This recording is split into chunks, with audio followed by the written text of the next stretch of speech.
How's it going, backpackers? Dave here with another edition of Off Grid. I'm into backpacking, hiking, camping, and gear. And this week's tip video is going to be all about all the different tips that I have for you in order to stay safe on your trips. Not just when you're on trail, but also at camp. We're going to be talking about some tips that are a little bit more obvious, like obvious physical threats that you might encounter when you're on trail. And then the not so obvious, right? And I'll get into all that in a hot second. I got around 13 tips today, so let's just dive right in and get to them for you this week. First and foremost, first one that I have on here, and it's the way that I end pretty much every single episode here, and it is to do your research. I think research and prep ahead of a trip is probably one of the most important things that you can do before you even ever head out on those trips, right? Doing all that research, doing all that prep work ahead of time is going to pay dividends in how that trip pans out and kind of plays out. You can't obviously think of every single variable when you're going out there, but doing as much of that research before you head out there is your best bet. So this means things like loading up maps on your devices, on your phone, any other SAT devices. If you have a smartwatch, do that. Get your printout maps ready to go.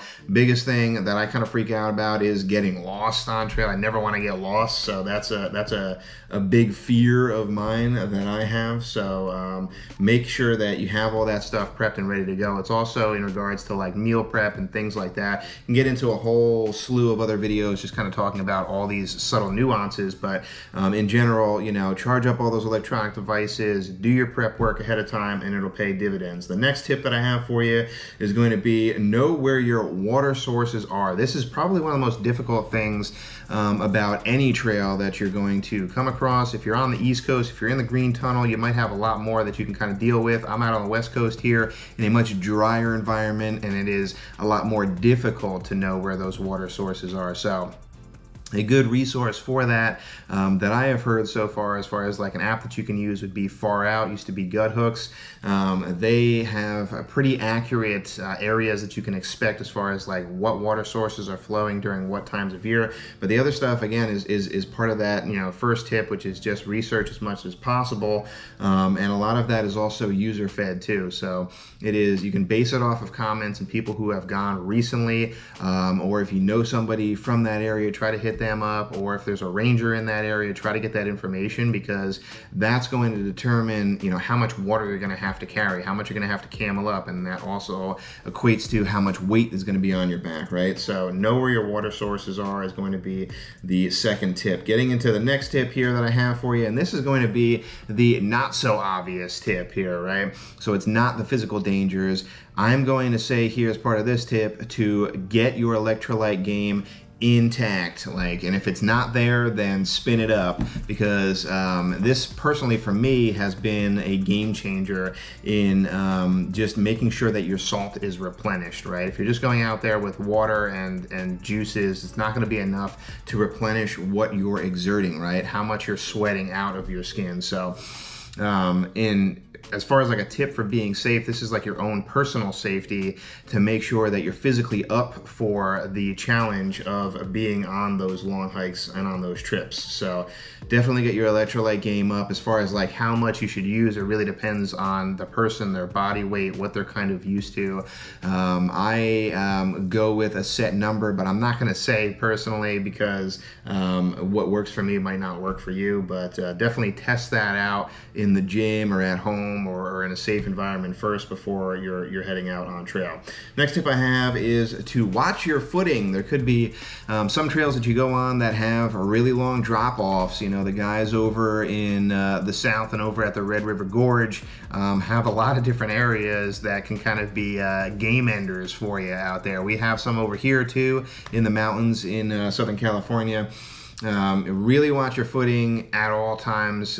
Just in general, be aware of your surroundings, right? But it's important to not only look ahead to the trail and where you're trying to go to, particularly if you have the mindset of like, I need to blast out on trail, but also to look down. Make sure that you have your footing underneath you, and you're not going to slip, slide, and fall, and or even if it's not like off of a cliff, making sure that if you're on technical terrain that you're getting good footing, even if it means slowing you down a little bit so that you're not, risking twisting an ankle or something like that. The next tip that I have for you is to wear proper shoes, and then I also put and gloves, but that could be for winter time, but it could also be for just like protection from other elements. Making sure that your footwear is correct and works for you is crucial. I recently did a Gearholics podcast on this where we exclusively just talked about footwear, but dialing in your footwear is probably one of the most important things that you can do. Again, do the prep work ahead of time, do some local hikes ahead of time, figure out what works for you as far as like stack height goes, what your lugs look like, the kind of traction, but overall it's going to be comfort, and then usually it's going to be testing that comfort over a longer stretch, a longer period of time, to make sure that if you're doing 7, 8, 9, 10 plus miles per day, that your feet still feel comfortable and are not riddled with blisters at the end of the day. And then gloves is really, it's the same thing as shoes, but like protecting your hands if you're going into thicker brush, or this is particular for like winter times, making sure that you have the circulation going on there. So the next tip that we can talk about here, moving right along, is going to be to bring proper rain protection, not only for you, but for your pack. This is just, probably more of a hypothermia type of PSA, more so than anything else. You want to make sure that you're staying dry, and part of regulating your temperature is not just about making sure that you're warm when it's cold out, or that you can cool yourself down when it's hot out. It's also about all the different elements that you might encounter. It could be snow, it could be rain, it could be sleet, hail, whatever else the post office has to go through in order to deliver our packages, right? You might be facing some crazy weather when you're on your trips, so making sure that you stay dry is a key part of that. And not only yourself, again, like I said, but also your pack. Have something that's a little bit bigger. I personally like to have a poncho so that I can keep myself mostly dry, but then it also throws up over my pack so that I can keep my pack mostly dry too. Use stuff like a pack liner inside your pack to keep your down and all your other stuff that is going to help keep you warm as well, dry as well. So, it's kind of, I don't know, it kind of snowballs, right? So if everything kind of gets wet, then you're not only losing the ability to keep yourself dry, but also potentially the ability to keep yourself warm. So definitely keeping your stuff dry is super important. Next tip I have is to think about using trekking poles if you aren't using trekking poles at all. This is particularly, again, talking about that more technical terrain. It's not just, trekking poles are a multi-use piece of gear. I created a video on that as well, but it is, it could be used for a lot of different uses. It's a great tool and a great asset, but a lot of people still forego them, and I'm always an advocate for them because it helps you more so, again, just using its primary use when you're on trail and when you're hiking, so that you can have more of that sure-footed step when you're out there, and it can really help you on that technical terrain. I can't tell you how many times trekking poles have saved my butt when I'm out there from completely beefing it, rolling an ankle, slipping and falling, whatever. And as soon as you start getting scraped up and everything, you're definitely into that type 2 fun and beyond. So definitely think about getting trekking poles if you haven't already thought about them. The next tip I have is now kind of getting into the nighttime, and it is to not get to camp at night if at all possible.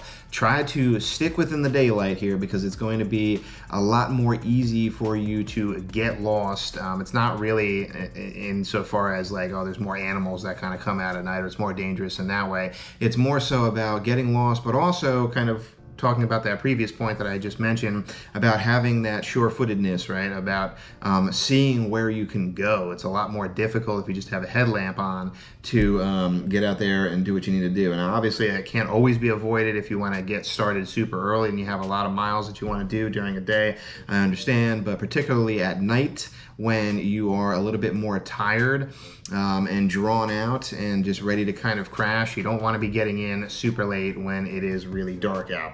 The next tip that I have for you would be to clear out your camp floor from all the different debris and all the other garbage that kind of litters the ground. It's not only like leaves and things, like leaves can kind of cover other things up, like sticks and rocks and other pokey things that could end up just shredding the bathtub floor of your tent and or popping your pad at night if you are a tent dweller. So what I like to do when I get to camp is, even if it's just with like your foot, like obviously you don't really have anything else to clear it, I usually just with my foot clear out the space. Even if it looks like it's still pretty clear, I'll examine it, I'll look over it, and I'll usually like do a sweep just with my foot to try and like clear anything that looks like it might be sharp or pokey. And that's not just to like protect your gear, it's also because, you know, if you have a bunch of rocks and things like that, you're not gonna have a level ground for you to lay out on. The next tip that I have for you would be to watch for the widow makers and to look up. This is a huge tip when you're getting to camp and when you're finally ready to settle down. And again, it's going to be difficult because you're going to be tired, and the last thing that you're going to want to do is to try and like do a whole examine and prep work when you're at camp, but it is critical. You want to look up and you want to look for what they call widow makers, which are dead branches, really long dead branches that have the potential to fall on you and do some damage, to put it lightly. So you want to make sure that you're looking up and that you have a clear area free of any kind of dangerous trees and things of that nature. The next tip I have for you would be, and this is again particularly for you tent campers, and I had just mentioned this a couple tips ago, but it is to search for a flat campground. This could be very important as well. I mean, it's obviously important for sleep, right? You want to make sure that you're on a level or as level as possible ground so that you're not sliding off of your pad at night. Obviously, you want to have your head end on the upper end of that incline rather than on the bottom side. I made that mistake once and wound up waking up with an incredible headache. Yeah, a good tip for that is you can use a water bottle that has slightly less water in it to see how it's kind of pitched, put it on the ground, and you can use it as kind of like a makeshift level. But it could also be important for you to, you know, search a little bit longer for a campsite. Maybe you get to one and it's really kind of iffy and you're like, I don't know, maybe you know of one or two other spots that are maybe just slightly farther. It might be worth your while to trek a little bit farther even though you're tired to try and get a more premium campsite. I value comfort and sleep over like anything else. You need to be able to relax, recharge, and get ready for the next day on your trip. So searching for a flat campsite is my next tip. Moving right along, second to last tip already here is the more obvious one, right? The physical dangers that you can face when you're out on your trips, in particular animals. And I'm not just talking about bears, it could be moose, it could be mountain lions, any number of larger animals that you might encounter or spook when you are hiking along. So I always am a proponent, and I normally on pretty much like 95% of my trips, I will carry bear mace with me. Now, is it that effective against other animals beyond bears? I don't know, but does it give me a ton of confidence knowing that I have something other than like a trekking pole in order to defend myself and my fists?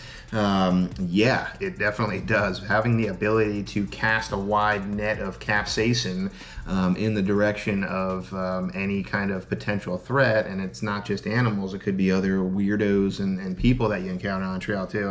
It just gives you a lot of confidence. Yes, it's a huge weight penalty, but definitely consider it. And then the last tip that I have for you here to round it all out is for preventative care and maintenance. It is not a sexy last tip, but it is very important. It's primarily for your first aid kit. Make sure that you have stuff for foot care, stuff that can treat blisters, you know, your Neosporin. I carry monkey butt, which is like an anti-chafing powder that can get to you and wear on you after a while as well. Any of that like Body Glide if you're prone to chafing, things like that. I also carry an After Bite, which is like a mosquito bug bite style. So I always carry bug spray or bug wipes, but in case you do get bit, you don't want to sit there scratching all the time. So I carry some ointment for that as well. I also carry some anti-burn like aloe vera gel as well in case you get scorched by the sun's rays. So making sure that your med kit it is up to date, can really help out and be useful in a lot of different ways instead of just the ones that you're primarily used to thinking about. So that's going to do it. That wraps it up. It's a pretty exhaustive list so far. I might do a follow-up sometime in the future on this one, but it is super important. You want to make sure, first and foremost, that you are having a fun time, but also a safe time when you are out on your trips. And hopefully you got some use out of these tips today. If you did, let me know all about it in the comments down below. Please share any of your ideas and your tips for backpacking safe that I might have missed. Let the community know down below. I greatly appreciate it. And yeah, that's gonna do it. Remember, if you're headed off grid, make sure you do your research and you make it a safe one. And I'll see you guys on the next one.